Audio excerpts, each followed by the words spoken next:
Abu Nawas mengerjai balik para prajurit sombong. Bermula dari suatu pagi Abu Nawas sedang duduk-duduk santai di teras rumahnya. Mendadak datanglah beberapa prajurit istana. "Pak Tua, di manakah aku bisa menemukan tempat untuk bersenang-senang di daerah sekitar sini?" tanya seorang prajurit yang ternyata berpangkat komandan. "Kalau tidak salah di sebelah sana," jawab Abu Nawas malas-malasan. "Di manakah tempat itu?" tanya prajurit lainnya dengan sifat yang tidak menghargai. "Pergilah ke arah sana lurus tanpa belok-belok, maka kalian akan menjumpai tempat untuk bersenang-senang," jawab Abu Nawas. Rombongan tentara kerajaan itu akhirnya pergi juga menuju tempat yang sudah ditunjukkan Abu Nawas. Setelah beberapa saat, kagetlah mereka semua karena tempat yang dicari tidak ditemukan, kecuali hanya perkuburan yang sangat luas. Tentu saja hal ini membuat para prajurit berang karena merasa telah ditipu oleh Abu Nawas. Mereka pun kembali lagi ke tempat Abu Nawas. "Wahai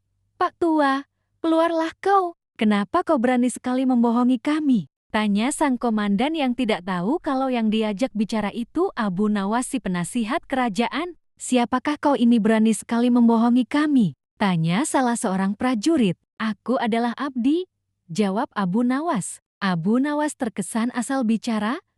Komandan dan para prajurit merasa geram dan marah. "Prajurit, tangkap dia!" perintah komandan kepada para anak buahnya. "Kau akan aku bawa ke panglima kami," tambah sang komandan kepada Abu Nawas. Rupanya Abu Nawas dihadapkan ke panglima kerajaan. "Wahai panglima, kami telah menangkap seorang pembohong yang berani mengelabui pasukan kerajaan," kata si komandan melaporkan. Panglima bersikap biasa saja, bahkan dia memerintahkan kepada prajurit untuk melepaskan borgol di tangan Abu Nawas. Komandan dan para prajurit pun sangat terkejut. Setelah itu Panglima mendekati Abu Nawas. "Tuan, maafkan perbuatan anak buahku ini ya," kata Panglima itu dengan sangat sopan. Panglima dan Abu Nawas sudah saling mengenal. Mereka sering kali bertemu ketika Baginda Raja mengundangnya ke istana. Betapa terkejutnya sang komandan dan para prajurit. Sikap sombong yang tadi menyelimuti mereka seakan berubah menjadi rasa takut.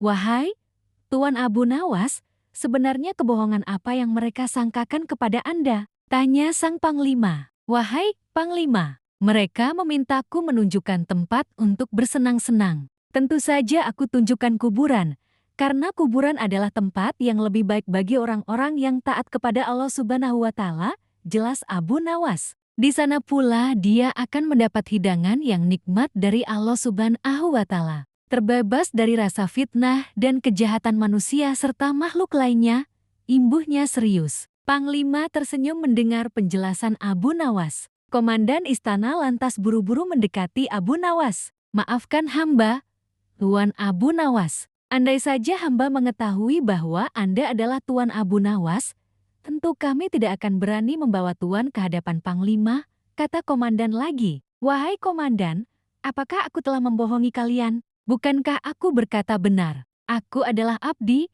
dan setiap orang adalah abdi Allah Subhanahu wa Ta'ala, termasuk kalian semuanya," tutur Abu Nawas. "Anda benar tuanku," jawab komandan dengan malu hati. Wallahu alam bisawab.